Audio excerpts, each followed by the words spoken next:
Have you ever felt personally victimized by your own claim that you would make tree-based terrain to go with your tree-themed army, even though you don't really like making trees very much? Me neither. But if you have, or even if you just want some magical woods to go on a table near you, I've got you covered. I'm going to show you how to get it done.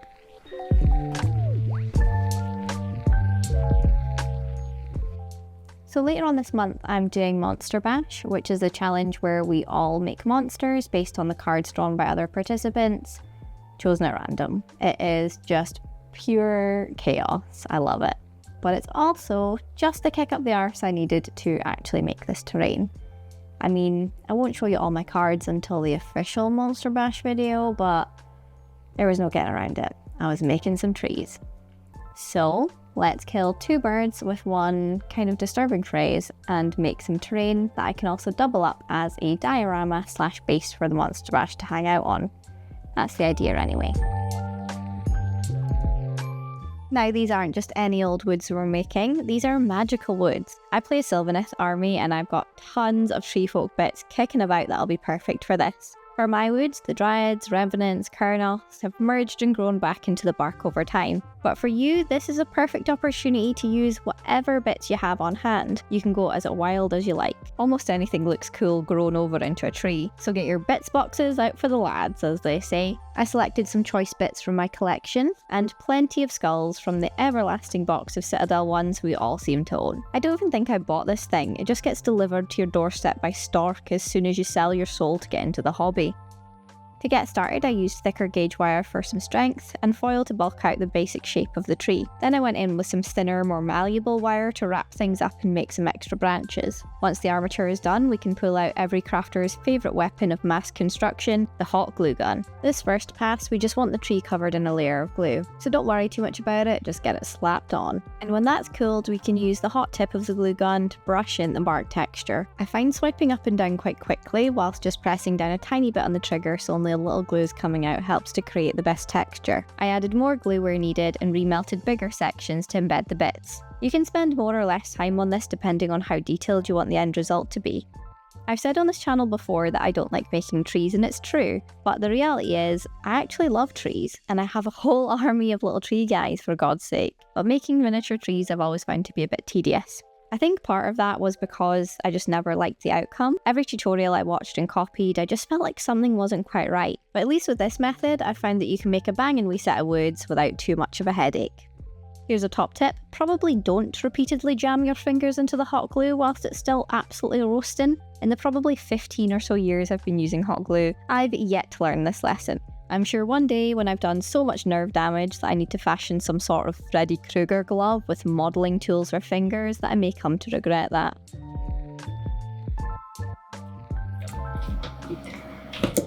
This part isn't a tutorial.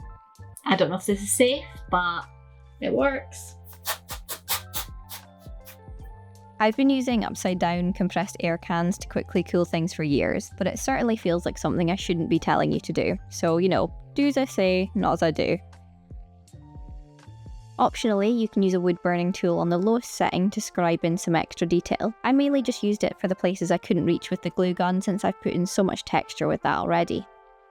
Anyone who's ever used a glue gun knows the annoying, stringy little bastards they leave all over your project. And if you don't want your terrain looking like Jabba the Hutt's just gobbed all over it, we need to get rid.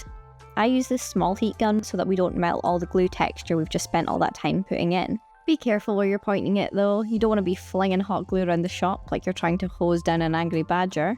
Try and point them back at the model so they just blend in. This gets rid of most of them, and any that are left are just additional texture, roots, vines, any old thing you can get away with. I grabbed some of this Foamex board I had on hand. You can use whatever you want for a base, but try and find something fairly sturdy, rigid, and can handle being flung across the room when your quiet friend realises you've tabled him in turn 2. I personally prefer not to see the base extending beyond the terrain. Obviously, fine if you do, go for your life, but it's just not my favourite. I made 3 trees because we're not just doing woods today, but a magical woodland swamp, pond, fairy pool thing.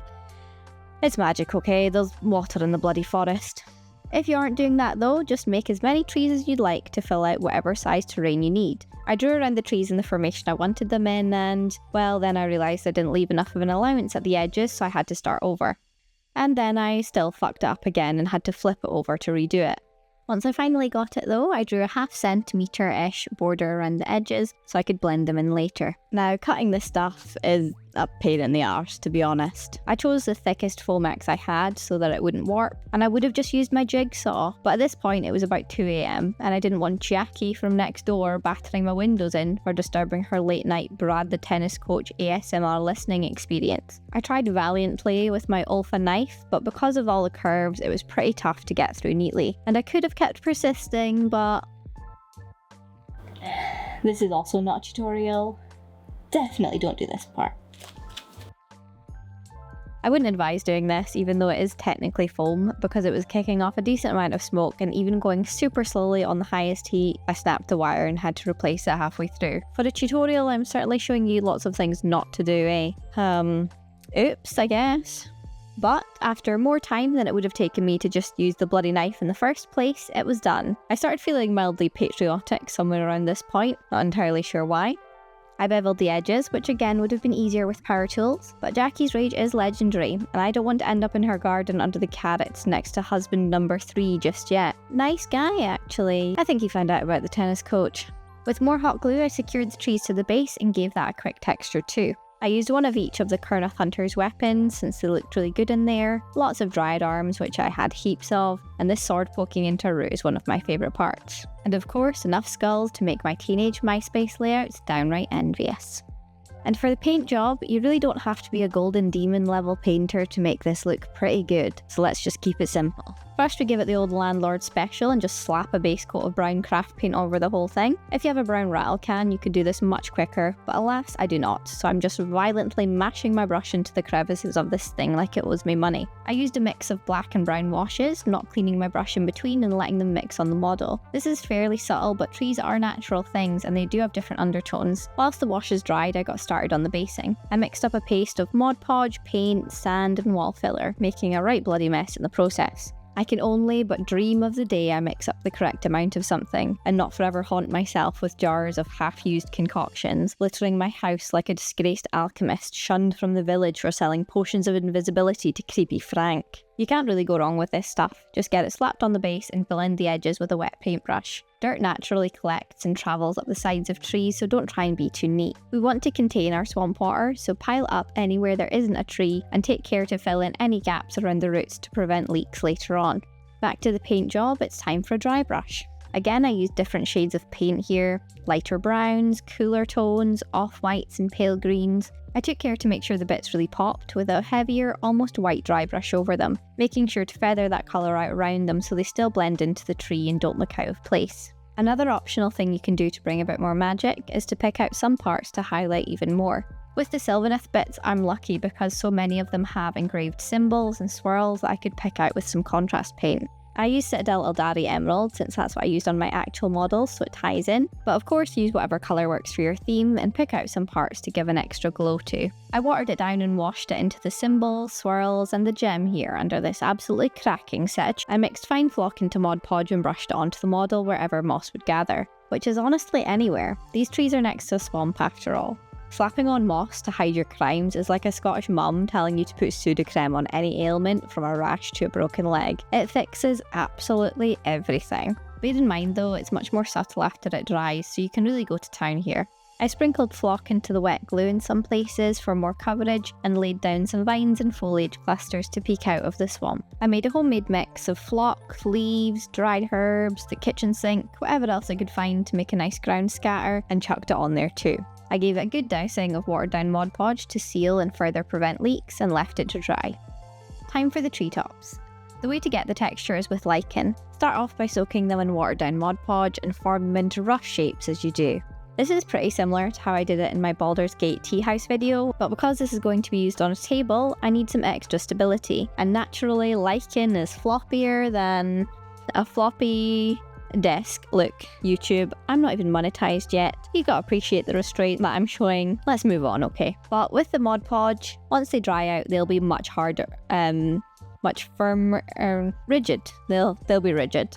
Yes, it's extra drying time, but it's well worth it. Soak them and leave them while you do something else. With tacky glue, you can stick on the now more turgid, shall we say, lichen, and layer up the pieces until you get a shape you're happy with. Give them another good scoosh of watered down Mod Podge and start sprinkling on fine flock. This is a Woodland Scenics one I like, but use whatever one works for your project and whatever season your trees are in. The good thing about using the lichen is that all the little branches, if that's what you'd even call them, act like tree branches. So there's a ton of baked in texture, different levels, and just much more detail that we didn't even have to work hard for at all. Now you want to leave everything to fully dry because next we're gonna pour resin. I got this resin as a free sample, never used the brand before, so let's hope it works because that would be a bit of a crap tutorial if I ruined the model right at the finish line. But honestly, use whatever resin you're comfortable with or you have access to where you live. For colour, I started with some opaque white alcohol ink so we can disguise the shallowness of the pool we've made, along with plenty green and a hint of blue. I wanted a slightly more ethereal colour rather than something natural. Then all you can do is pour and pray it doesn't leak, which thankfully it didn't. And optionally again, for a bit more detail, you can drop in some extra alcohol ink and give it a swirl. Then I sprinkled in some of the ground scatter mix and a few more foliage pieces, making sure to push some under the surface so that there was a bit of variation there too. I popped the bubbles with a lighter, and with that, all that was left to do was let this thing cure overnight. I'm pretty happy with how this thing turned out, and I'm excited to get my monster bash added in the next video. If you want to see how that goes, please consider subscribing so you know when the video goes up. And I also have a Patreon linked below if you fancy a wee look over there as well. But thank you so much for watching and for interacting with the video if you have done, and if you found anything helpful, that would just make my day, so please let me know if you have. But yeah, thank you, and I'll see you in the next one.